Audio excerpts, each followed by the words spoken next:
happening, everybody? Wednesday, October 8th, 2025. My name is Kevin Smith. Thank you all so much for tuning in to Loud Majority Live.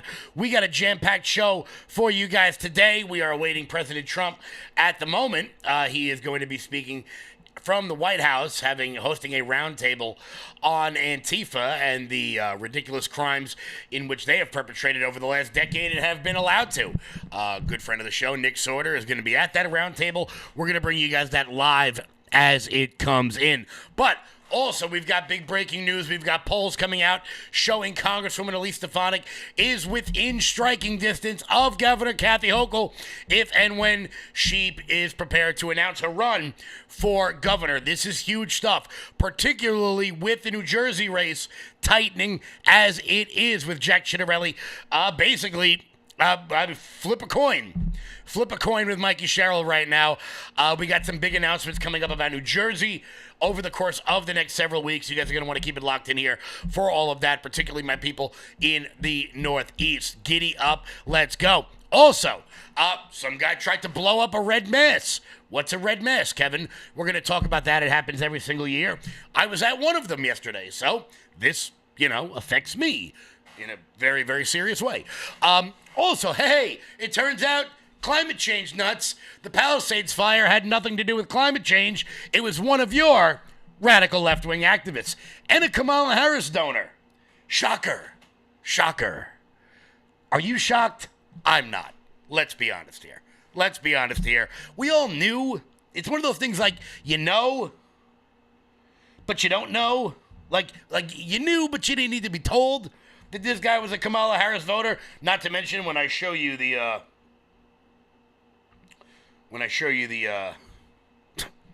photo of this guy, spoiler alert, crazy Democrat.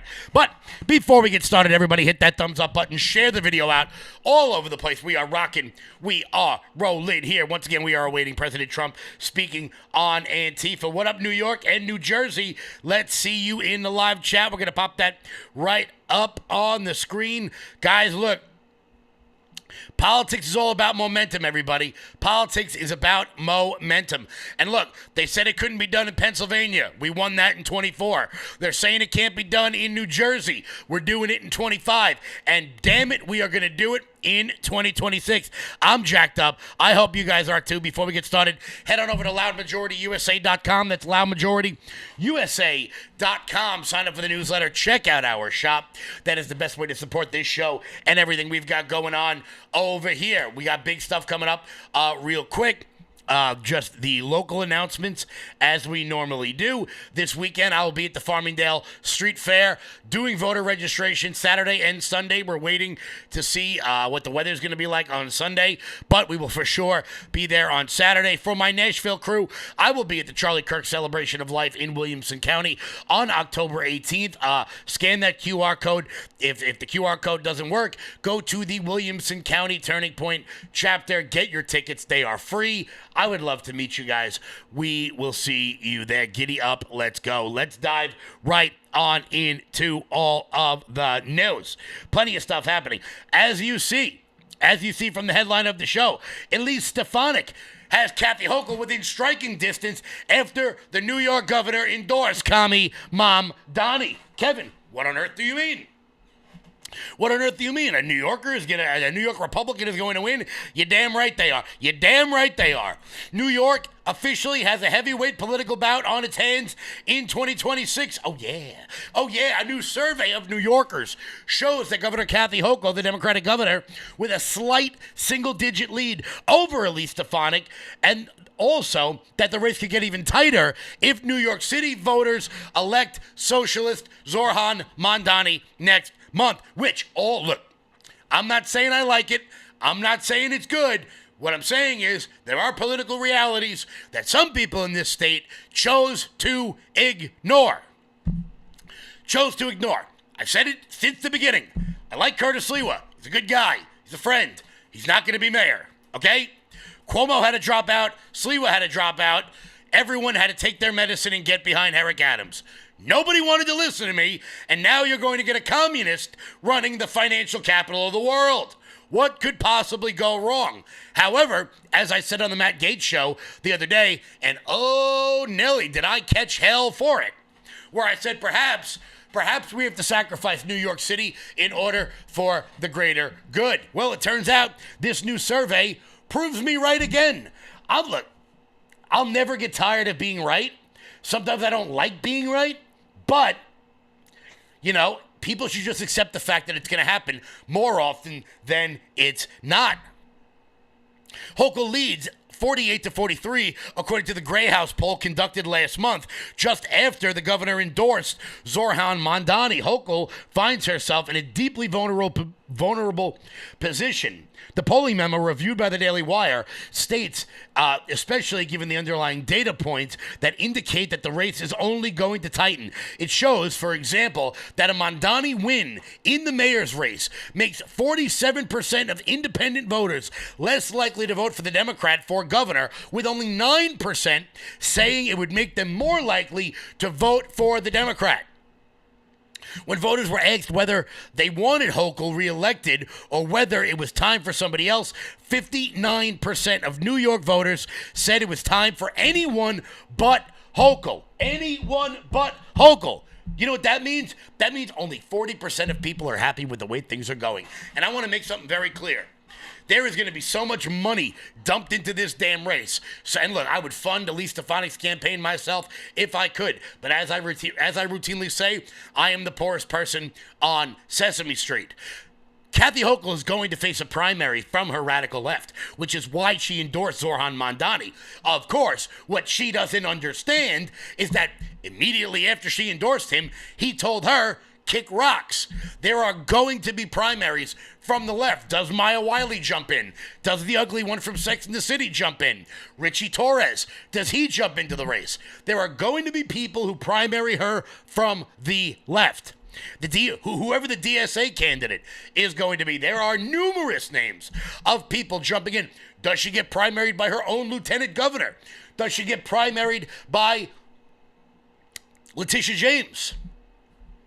This is going to be a wide open primary field in New York. And why do I focus on this? Because there are things that can be done.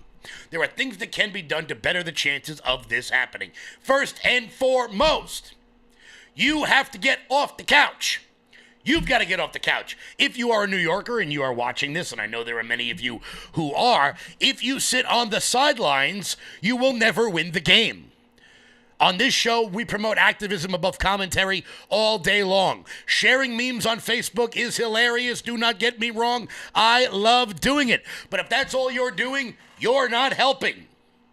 You need to get out. You need to get active. You need to get involved. You need to register voters. And when the time comes, just in case Elise Stefanik was possibly thinking about considering maybe running for governor, when the time comes, that announcement may possibly get made. This show will be the place, the activism hub for the potential Elise Stefanik campaign. Wherever you are, all over this state. Are you in North Jersey? Good. Go to Rockland County. We're going to need help there. But Kevin, New York City is going to be lost. It's going to be Zoran Mamdani. Good. All we got to do is peel 3, 4, 5% from the outer boroughs, and we will have a Republican governor who can then oversee and check the radical predations of this communist running New York City. In 2000, I want to be clear. In 2022, I sat at the Lee Zeldin victory night party, at the election night party, soul crushed and defeated. Literally, I sat in the corner like a little bitch. I will not do that again next year. I promise you that. I will be spraying champagne all over that victory party, wherever the hell in the state it may be. Wherever it may be. Like I just won the damn World Series.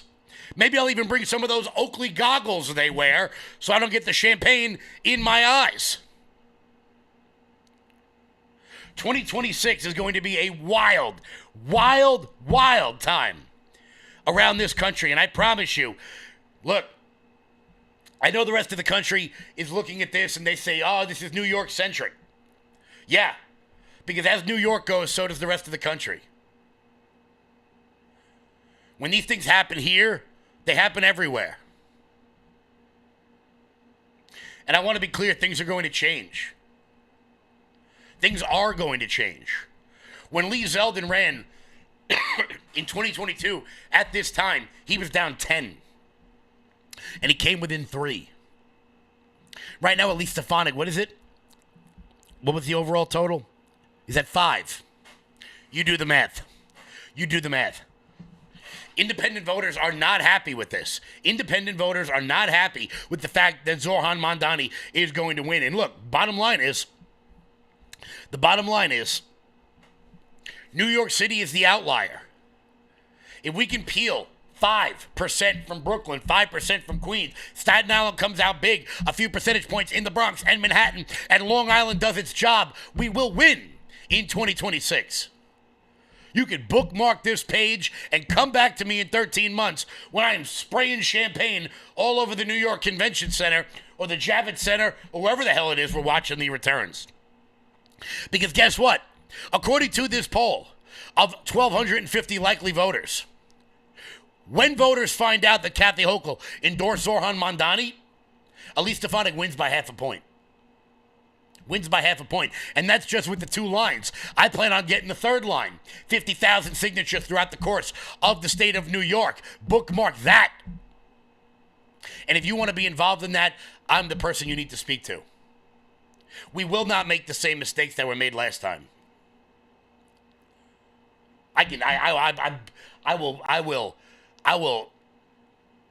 am trying not to use the naughty words, but I'm fired up right now. This survey is showing that there is a weak spot in the Democratic Party. They are being taken over by their radical left, and in order for Kathy Hochul to win that primary, she's going to have to spend $40 million draining her coffers for the general election, while we as a party stand united behind the clear and obvious candidate. I love Bruce Blakeman, and Bruce Blakeman has been good to me, but Elise Stefanik is the pick. Steve McLaughlin up in Rensselaer County, he's awesome. Elise Stefanik is the pick. Mike Lawler has already announced he's not running for governor, so I don't have to comment on that. Elise Stefanik is the pick. Republicans can come out united, and we can win in 2026. You know what that proves? It proves that nowhere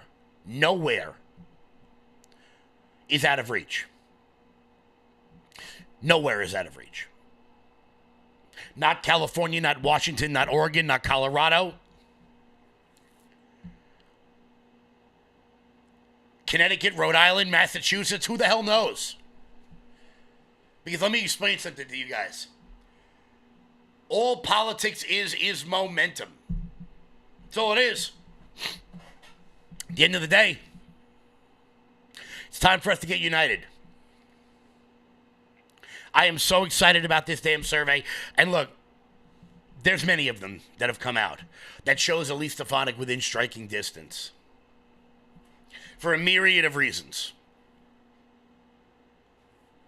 I'm jacked, but it starts in New Jersey. It starts with Jack Ciattarelli. And a lot of things are going to be happening over the course of the next several weeks in the Garden State. No right turns, but everything else is going to happen. Or no left turns. I'm not really sure which way you can't turn in New Jersey. There were goofy people over there. They're over on their side of the river. We're on our side of the river. You know, I come over every once in a while. I will be out in New Jersey for the final push with people like Scott Pressler, Betty Johnson. Jack Posobiec will be out there. There's going to be a big event being planned. Make sure you guys tune in for that for the New Jersey people. I believe there's something happening in North Wildwood, New Jersey this weekend with Benny and Scott and Jack. Guys, get out. Get involved. I don't know if the voter registration deadline has ended yet, but follow Scott Pressler on all of his social medias, and he'll be able to tell you how to get involved. Follow Alex Bauer if you live in North Jersey. There are so many activists out there ready to get involved. I'll be out there, what is it, what the hell is it? 25th, 26th, for some big events that are going to be going on out in Jersey, and I'm excited about it, baby. I'm excited about it. I'm going to come help my Hudson Brotherhood friends across the river so that they can come help us in 2026, and that's how we win. For too long, the Republican Party has thought that what happens on the other side of the county line, or what happens on the other side of the city line, or what happens in upstate New York or in New Jersey doesn't affect you. Well, that's bullshit. That's bullshit. If we're going to grow this movement and we're going to make this a thing, we all have to get involved all around. If that means driving an hour into a purple area wherever you may live around the country, if you're in Florida and you've got a Republican congressman, go to a Democratic spot. Get involved in 2026. If you're in Southern California and you want to help make sure we preserve this House majority, then go find a purple district and go work your ass off for them. It's our republic if we can keep it. And we've got all the momentum behind us, particularly as we sit on day, 9 of the Schumer shutdown. Soon members of the military will not be paid because Democrats continue to keep this government closed. It is going to be up to each and every one of us to do this. And if you're watching this and you're on Long Island, we are going to pad the numbers. The percentages that came in for Lee Zeldin in 2022 were bullshit. They were embarrassing. Hometown kid. And I've got my gripes about why that happened. That will not happen this time. We will pad those numbers. 65% in Suffolk. 63% in Nassau. And that's how we win. That's how we win. We win by getting out into the neighborhoods. We win by going to the places that people don't go. We saw President Trump make historic gains in Brooklyn and Queens and the Bronx because he went there. That's how we win. If you play it safe and you run a campaign from 1988, doesn't matter where you are around the country, you're going to lose. You're going to lose. Doesn't really matter. The people watching this right now are the new generation. And it's time for each and every one of us to step up. It's time for each and every one of us to step up. I'm jacked up right now. Giddy up. Giddy up. Let's go. Kit Kat Mar. I'm somewhat of a goofy New Jerseyan, but the good kind. Yes, you are. Yes, you are. We live in Western New York, and we're 100% behind Elise. I like that. Giddy up. Let's go. Giddy up. Let's go. MJ says Colorado is on the verge of flipping red. You're damn right it is. Colorado gave us Ken Buck and Lauren Boebert, so why can't we flip it red? Nothing is impossible. Nothing is impossible. I'm jacked up.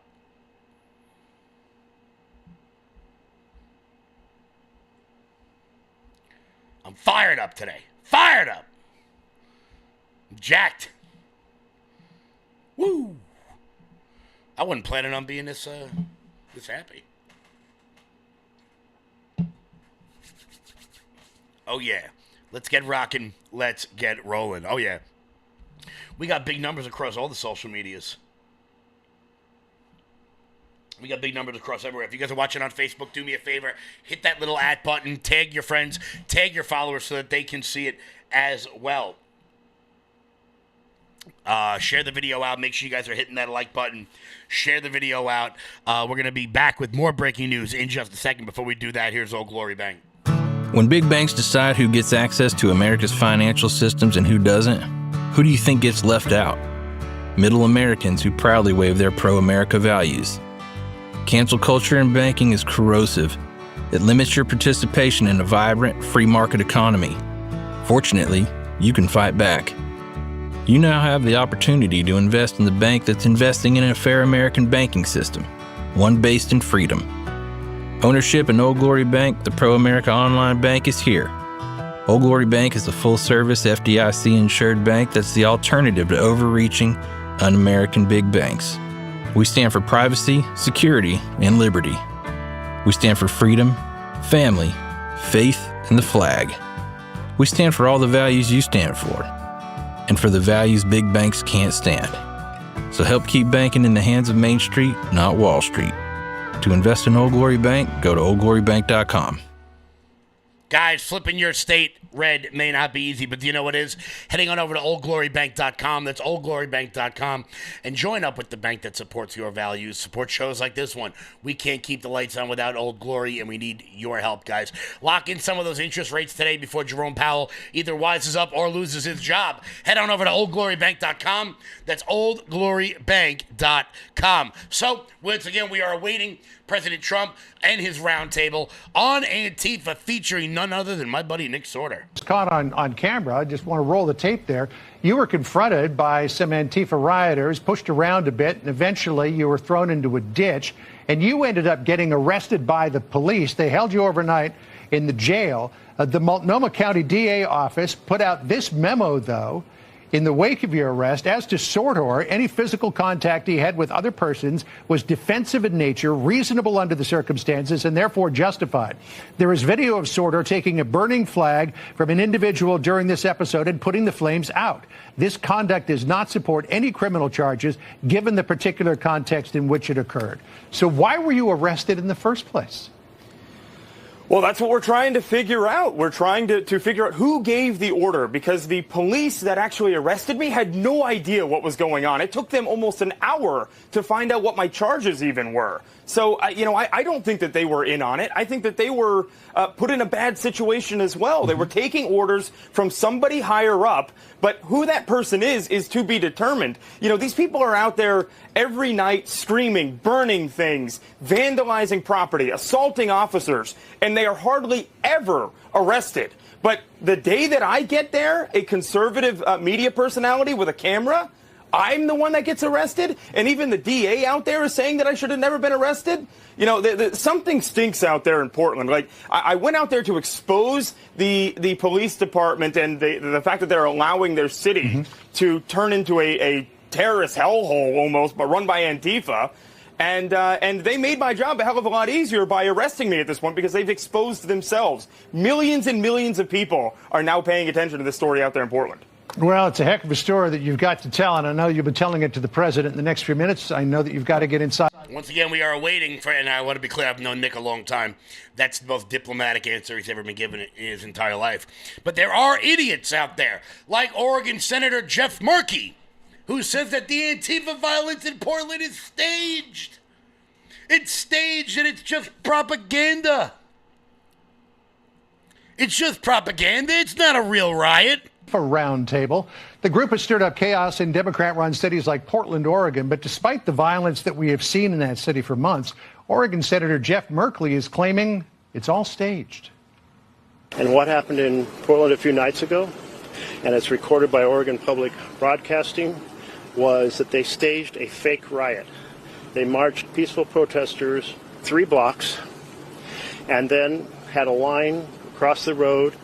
They had professional videographers behind them, and then they threw down pepper balls, flashbangs, which sound like gunfire going off, and tear gas. And of course, when you put tear gas, everybody moves, and it looks like you have some kind of a riot going on.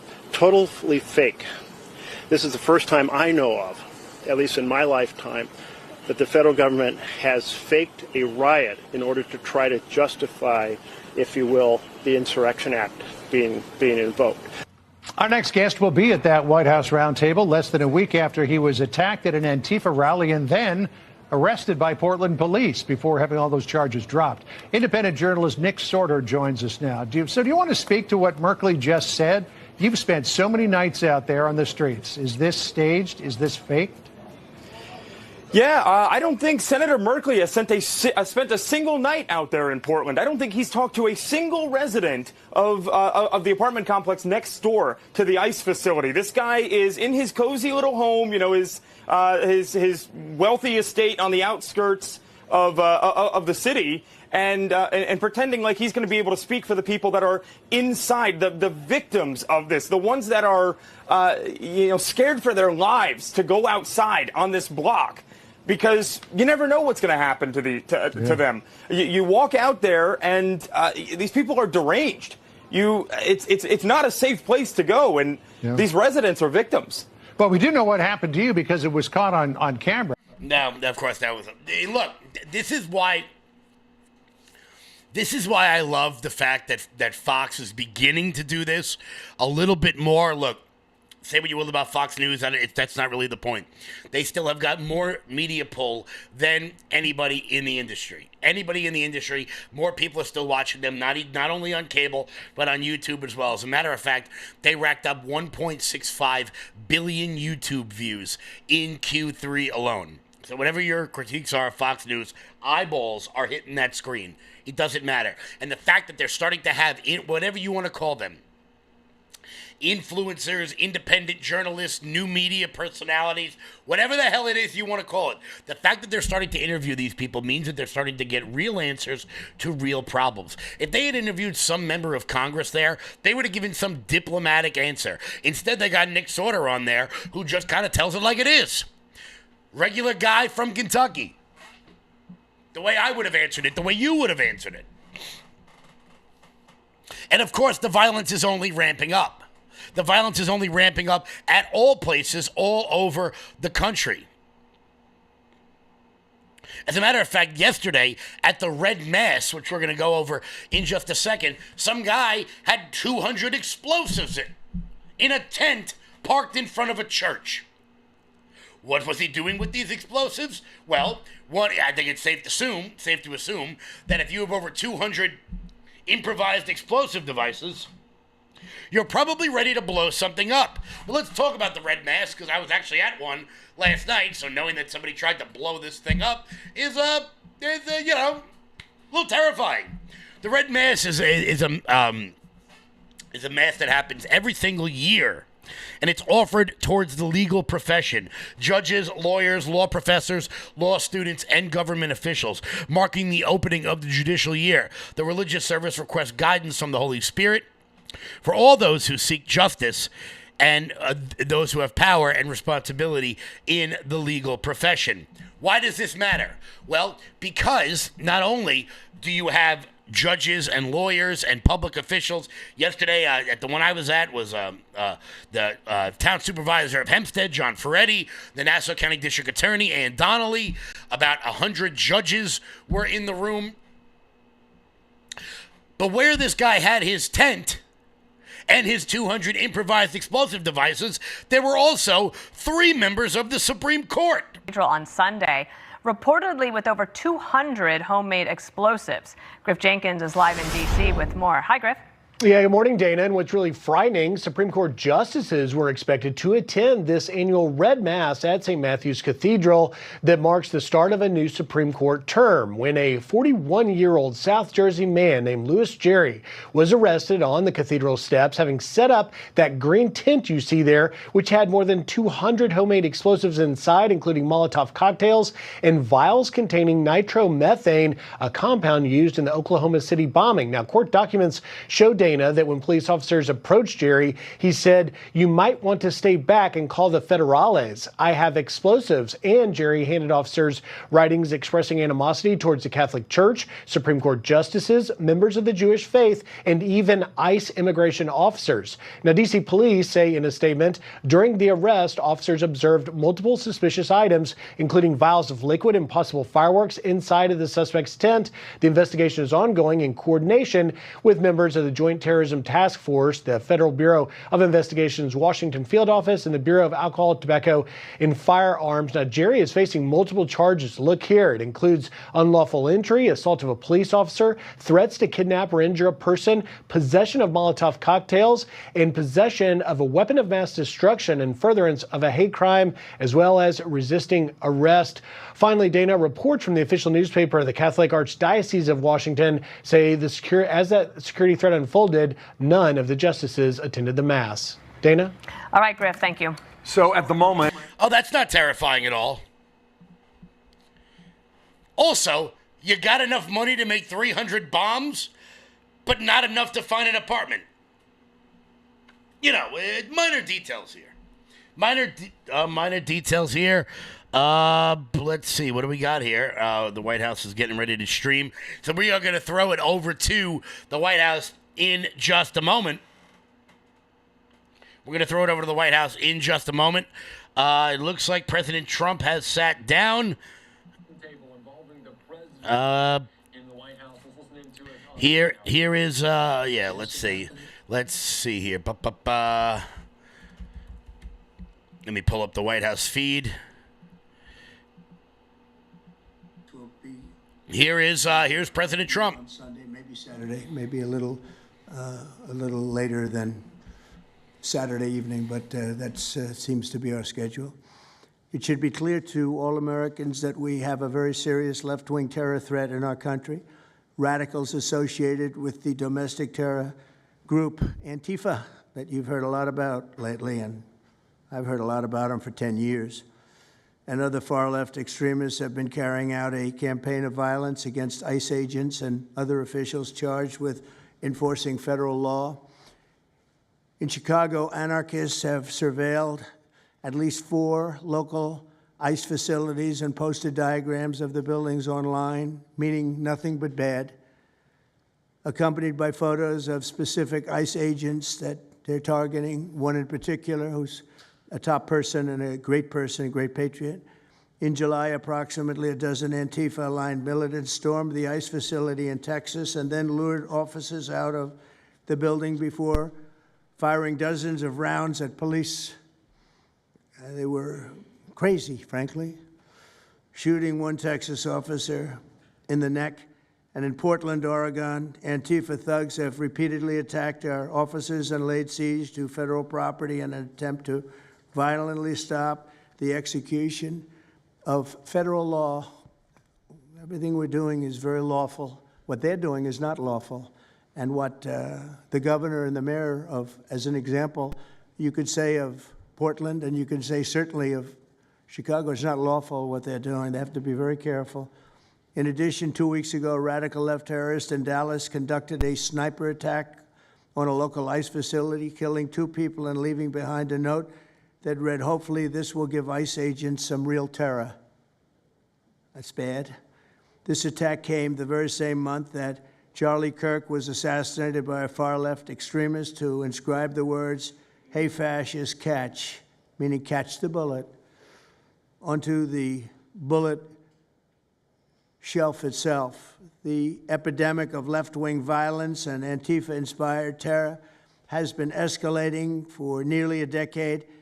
At universities, Antifa has organized riotous mobs to attack campus speakers. I see it all the time. And these are agitators, anarchists, and they're paid. And you'll find that out. You'll be finding it out very soon. You should see what we have on these people. These are bad people. These are people that want to destroy our country. We're not going to let it happen. They've used armed gangs to assault local police in cities nationwide, and they've attacked journalists reporting on their crimes. So the journalists that report on their crimes, don't worry, you're very safe. I hope that's not going to turn you around, but they have been very threatening to people, but we're going to be very threatening to them, far more threatening to them than they ever were with us, and that includes the people that fund them. Probably some of the people I know, some of the people I dine with, but if they do, they're in deep trouble. So we're going to be looking very strongly at the people that are funding these operations. When you see the signs, and they're all made out of a beautiful, beautiful paper, beautiful, nice, stiff, very expensive paper, with beautiful wood handles, all the same color. They come from very expensive printing machines. These are not people that write out their signs in a basement that believe in something. These are paid anarchists. At least 3 of these courageous journalists have personally been victims of Antifa attacks. Andy Ngo has been repeatedly beaten by Antifa thugs for his work in Andy is a very serious person, too, I have to tell you. I've been watching him for a long time. Is Andy here? That's what I thought. Hello, Andy. I thought that was you. You're looking better than you do out on those streets, huh? You look much better. It's nice to have you. You feel a little safer here, I think, maybe. Well, not that safe, because you have them. You have to worry about that. But thank you very much. Andy Ngo has been repeatedly beaten by Antifa, and including one assault that left him with a brain hemorrhage. Only days ago, Nick Sortor was assaulted in Portland by a flag-burning mob, and we've made it 1-year penalty for inciting riots. We took the freedom of speech away because that's been through the courts, and the court said you have freedom of speech, but What has happened is when they burn a flag, it agitates and irritates crowds. They've never seen anything like it on both sides, and you end up with riots. So we're going on that basis. We're looking at it from not from the freedom of speech, which I always felt strongly about, but never passed the courts. This is what they do, is they incite. When you burn an American flag, you incite tremendous violence. We have many examples of it, many examples of it, and it's actually down on tape, and you see things happen that just don't happen unless it's the flag that's burning. Very recently, Katie Davis Court was hit in the face with a flagpole in Portland by an Antifa radical, leaving her with a very blackened eye. So, Katie, thank you very much. And I'd like to also say that I watched Nick. Where's Nick? Is Nick here? Nick? Hi, Nick. That was a rough time you went through. I hope you got my little note. I wrote you a note. Yeah, I really appreciated that. It helped a lot because it was a difficult situation. It was very stressful. And your note helped a lot. I truly appreciate it. I thought it was terrible, actually. I thought it was terrible. So we'll talk about it a little bit. Under the last administration, the Department of Justice targeted faithful Catholics, Christians, and patriotic parents as domestic extremists. They said, oh, they're extreme because they believe in God. They're extreme because they go to Catholic church, or evangelicals, where everybody was under the gun. Unless you were a really bad, sick person, then they left you alone. Under the Trump administration, we're going after Antifa criminals, and all who fund and support their campaigns are in serious trouble. And we have a lot of records already, a lot of surprises, a lot of bad surprises. It's people that you would never think. I want to thank Attorney General Pam Bondi, who, by the way, yesterday was incredible in Congress. It was amazing, and she just did it from the heart and the brain, because she's very smart, in all fairness. But she did it from the heart, and she did it an incredible. Everybody was talking about it. She exposed some of these fake senators, these terrible senators, people like Blumenthal that had a phony war record. For 20 years, he talked about it, what a hero he was, and it turned out he never went to Vietnam. For 20 years, he talked about being a hero in Vietnam. Then it was exposed when he said what platoon he was with, and it was exposed that somebody was watching from that particular platoon. They said he was never with us. And then he went out and he cried, and he was ready to drop out of the election. And disgraceful. And then he looks at people like Pam and he starts criticizing her, and she's a patriot. They ought to do something with that. You know, we have a young congressman that's right now in jail for lying about where he went to college and other things. It was, you know, frankly not good. It was pretty bad. But it was nothing compared to Blumenthal. I mean, what Blumenthal did, he was for 20 years a hero, a great war hero. And then he sits back and, you know, sanctimonious kind of a guy, looks down, how dare you do this to the American public, you know? What a fake. But I thought Pam was incredible yesterday, as well as Secretary Kristi Noem, who's really out there courageously, and I appreciate it, Kristi, amazing what you're doing. FBI Director Kash Patel, who's really coming up with some great information, Kash. It's great. Keep it coming, because there's plenty of it.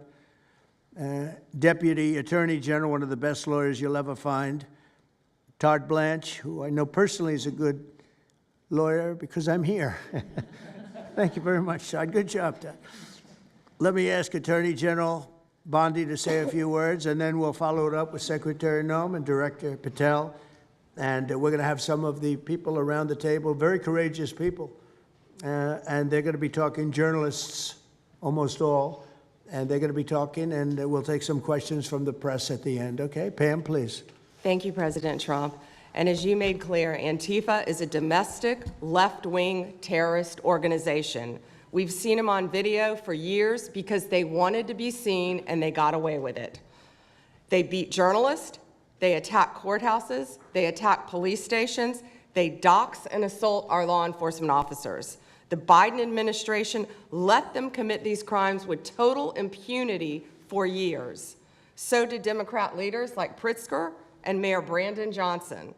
Last week, independent journalist Nick Sorter was arrested just for protecting himself against Antifa. I saw it online and I called Nick. I couldn't believe what happened. He did all this just trying to save our American flag from being burned. He was pushed down and assaulted, yet the local police arrested Nick, not the Antifa thugs who did this to him. Antifa feels empowered to operate in the open because weak Democrats have turned a blind eye to their actions. Their hatred for President Trump and for law and order agendas fuels their violence. We've seen more than 1,000% increase in attacks against our ICE agents since January 20th. Secretary Noem is out there fighting for you firsthand to keep our federal officers safe, to keep our federal buildings safe, and we're not going to have it anymore, these thugs. We saw what's happening in Portland and Chicago, and you saw what happened in Dallas. No longer. This is not activism, it's anarchy. We can't and we will not let masked terrorists burn our buildings, attack our law enforcement, and intimidate our communities. Under your leadership, President Trump, we're deploying the full might of the federal law enforcement to crack down on Antifa and other domestic terrorist organizations led by Stephen Miller. And Stephen, thank you for everything you're doing. Last week, I issued a memo ordering our federal law enforcement agents, DEA, FBI, U.S. Marshals, and ATF to protect ICE officers from Antifa and other radical left-wing violence. Director Patel has been going non-stop. He and Deputy Attorney General Blanche were in Chicago yesterday. While Secretary Noem was in Portland, we are around this country fighting against this domestic terrorism. We had Apple and Google take down the ICE block apps. Hope they continue to comply with that. It's threatening the safety of our federal law enforcement officers. We're not going to stop at just arresting the violent criminals we can see in the streets. Fighting crime is more than just getting the bad guy off the streets. It's breaking down the organization brick by brick. Just like we did with cartels, we're going to take the same approach, President Trump, with Antifa. Destroy the entire organization from top to bottom. We're going to take them apart. Thanks to your bold leadership and the designation of Antifa as a terrorist organization, which is exactly what they are, Americans will no longer tolerate their unhinged violence. Thank you. Thank you very much, Pam. Christine. Well, thank you, Mr. President, and thank you for hosting today and focusing on Antifa and the terrorists that they are. Let's not make any mistake. These individuals do not just want to threaten our law enforcement officers, threaten our journalists, and the citizens of this country. They want to kill them. Their agenda is to destroy the American people and our way of life, and this president is standing in their way. He is stopping them from bringing their death and their destruction to the individual citizens in this country that just want to raise their kids and their grandkids in peace and in safety. I want to also thank everyone around this table for being so bold and so brave, for standing up and recognizing the threat that Antifa is to our way of life.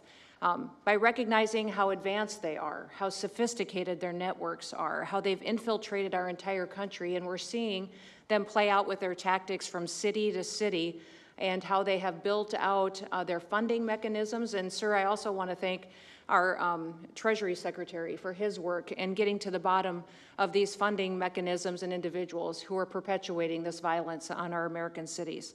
I was in Portland yesterday and had the chance to visit with the governor of Oregon and also the mayor. They're in town, and they are absolutely covering up the terrorism that is hitting their streets. While you talked about some of the stories of our ICE agents, our Border Patrol agents, how they have been attacked, how they have been shot at, injured, the damage that they've done, these leaders in these local cities, along with Pritzker and Johnson, ignore what's going on, or, sir, they're helping Antifa cover it up. We have arrested dozens of individuals that are Antifa members or affiliated with them, and I want to thank our Attorney General for prosecuting them and making sure they never see the light of day again. They have been so bold in making sure we're bringing those individuals to justice. One of the individuals we arrested recently in Portland was the girlfriend of one of the founders of Antifa, and that we are hoping that as we go after her, interview her, and prosecute her, we will get more and more information about the network and how we can root them out and eliminate them from the existence of American society. I want to thank the new journalists here today for telling their stories and for being able and willing to go to the streets and to cover what's happening here in America. Many times the legacy media has looked the other way, refused to tell the stories. The networks have not really focused on what this is and what damage it is doing to our country, and how this network of Antifa is just as sophisticated as MS-13, as TDA, as ISIS, as Hezbollah, as Hamas, as all of them. They are just as dangerous. They have an agenda to destroy us, just like the other terrorists we've dealt with for many, many years.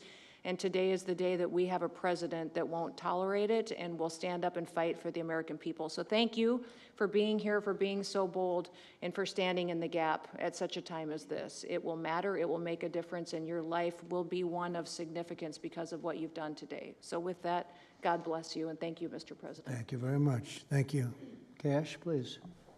Thank you, Mr. President. Mr. President, the American people gave you a sweeping mandate in your victory in this election cycle, and they demanded safety and security for our citizens. And your administration, with your leadership, has provided us with the resources that we need, which is a whole-of-government approach to go after criminals absolutely everywhere, not just outside of this country, but within this country. And that takes a whole-of-government approach. The interagency seated up here with the Department of Homeland Security, our Attorney General, our Deputy Attorney General, and your White House staffers, including Stephen Miller's leadership, has allowed us to go out there and map out these networks. What we are doing at the FBI is simple. It does not require rocket science. We are following the money. Money never lies. And that's what it's going to take to bring down this network of organized criminal thugs, gangbangers, and yes, domestic terrorists, because that's what they are. They are harming everyday citizens in every single one of our communities. And the folks you see here on the right and left, they're some of the bravest men and women we have today. They're reporting the stories live time because the mainstream media won't cover it. They're putting their lives on the line. They're standing up for the flag. The least we can do is stand up for them. So you have my thanks. I read more of your stories than I do theirs because you guys are putting out the truth. And we deserve a country where you are protected as equally as they are. We, in this FBI, will go after with the criminals with a vengeance. We will not rest until we find every single seed, money, donor, organization, and funding mechanism that we have. And I want to echo the Secretary's comments on Scott Bessent, who's allowing us to map out these networks through their financial criminal activities, which has been going on for decades. And I would like to remind the American public, they built this disease temple of corruption over decades. And in 8 short months, Mr. President, you have crippled their foundation because of your leadership here, because of the interagency, because of people like Deputy Attorney General Blanche, and because of Attorney General Pam Bondi's fearless leadership to go after criminals wherever they are. They will not be able to hide. They were able to hide and conspire with prior administrations, and we are exposing their corruption from within. And we will go to every single city in this country under Operation Summer Heat and the other operations we are doing at the FBI to bring these criminals to justice. We will arrest every single one of them from whatever perch you sit in, private or public, no matter how your goal or your ambition is. It will be crushed by the Constitution because the American people deserve law and order, and that's what we're going to give you. Thank you very much, Cash. Great job. Maybe we'll start over here. Would any of you like to say something? Feel free. You can say it in front of a fine group of people, also journalists and reporters. You want to start? Sure. Go ahead. Absolutely. President Trump, members of the cabinet, really appreciate you guys bringing this together. And the fact that we are here today on such short notice shows how serious you guys are taking this issue of trans terrorists and frankly, the cities and police departments that are cooperating with Antifa, such as Portland. I mean, the Portland politicians are literally willing to sacrifice their own citizens just to appease these Antifa terrorists. It's sickening. I've seen it firsthand, obviously. When I went to jail that night, never expected it to happen. I thought that they were maybe removing me for my own safety. It never crossed my mind that I was the one that was being arrested for a crime after I was just thrown into a hole. I heard from the Department of Homeland Security after I had gotten out of jail, and one of your, I won't say exactly who it was, but somebody very close to Secretary Noem over here, said that they were legitimately worried for my safety in the Portland jail. But luckily, the Portland jail was, I was the only one there, essentially, because they don't actually arrest people in Portland, besides conservative journalists, I guess.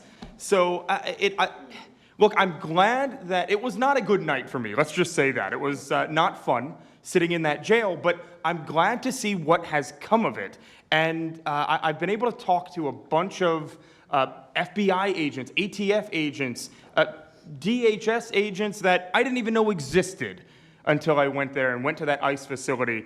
And the morale is at an all-time high. It is so exciting to see these guys know now that they have the backing of the Secretary, the DOJ, as well as the President of the United States, and they are there to do their job. They are going to fulfill this mission and deport these violent criminals. I believe one of the ones that I did a ride-along with Secretary Noem yesterday, President Trump, and there was a pedophile that had come into the country 5 times over the past 7 years.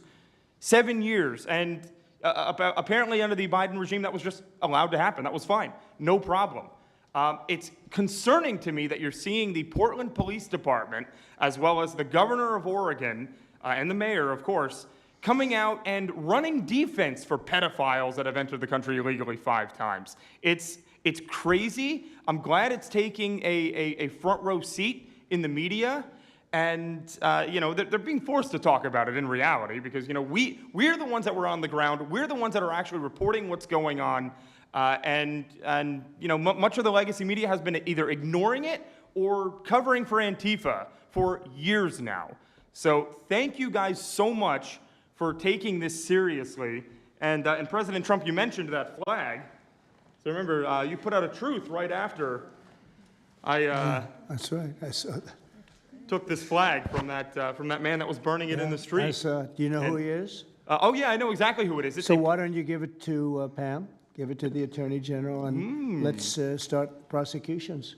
Yeah. I actually have a second flag that he tried to burn as well. So I have 2 of them from the same guy. Well, you also saw what happened when that flag started burning. Everyone went crazy. That's right. And that's when it started, when they started burning the flag. So thank you. If you could give the information, it would be great. Absolutely. And at least that horrible night made you famous. I got a text from the President of the United States, so I appreciate that. And President Trump, after that happened to Nick, I called Harmeet Dillon, and we opened a pattern and practice investigation into the Portland police, very publicly, as to how they let this happen. Thank you, sir. Mr. President, Brandy Cruz, you're going to hear us be very fired up today, and you can tell, and it's because some of us have been covering Antifa for 15 years and have never had anyone in a position of authority even acknowledge their existence. And I'll also tell you that I think that had you not done, the single most powerful thing you've done to deal with this scourge has been acknowledging that Antifa is a real thing. I genuinely believe there would be people at these tables who would be dead today and would have been killed in Portland had you not called them a terror organization and said we're going to bring the full weight of the federal government to bear. I talked to Katie Daviscourt in Portland the other day. She'd been assaulted all summer. And she said the same thing. They didn't seem quick to violence as soon as you made that designation. So they're thinking in their heads. They're worried. There's been 24 or so arrested in Portland. They don't want to go to federal prison. There's this video of them, one of them who was in the face of an ICE agent, and then he's in custody shaking.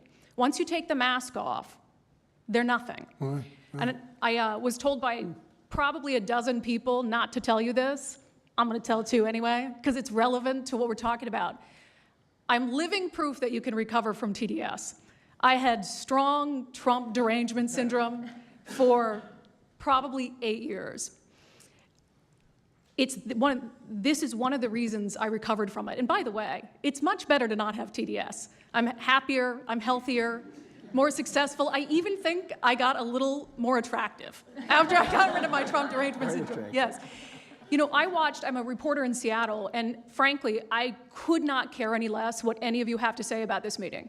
Could not care any less. We're not here for you. I'm not here to convince any of you that Antifa is a real thing, because if you have not come to that conclusion by now, you are never going to come to that conclusion because you don't want to see it. And you're going to go and you're going to say it's a bunch of right-wing conservative influencers who are here spinning a tale. I was one of you. I was a mainstream reporter in Seattle for 10 years. I was a TV reporter on the streets doing my job, and I was still assaulted by Antifa. So it's not about being conservative. It's about people who go there and show what they're doing. And when I saw, after all those years, that the media wouldn't be honest about what was happening, that Democratic politicians wouldn't be honest about what was happening, I thought, well, gosh, if they're not being honest about that, maybe they're not being honest about President Trump either. And it opened my mind to just looking at things for what they were. And now I find you quite funny, actually. Now, it's like I said, I'm much happier about it. But, you know, for me, again, I could not care any less the stories that they go to print. This is what I care about. We have 3.5 years. Nothing is guaranteed, although I think if Democrats keep it up, we'll probably have Republican presidents for the next 3 decades. But nothing is guaranteed, and so what I want to see over the next 3.5 years is a full court press to dismantle Antifa once and for all in a meaningful way. I know, Andy, we talked before this about some ideas. That's really what we want to, I don't care what the media says, I don't care what Democrats say.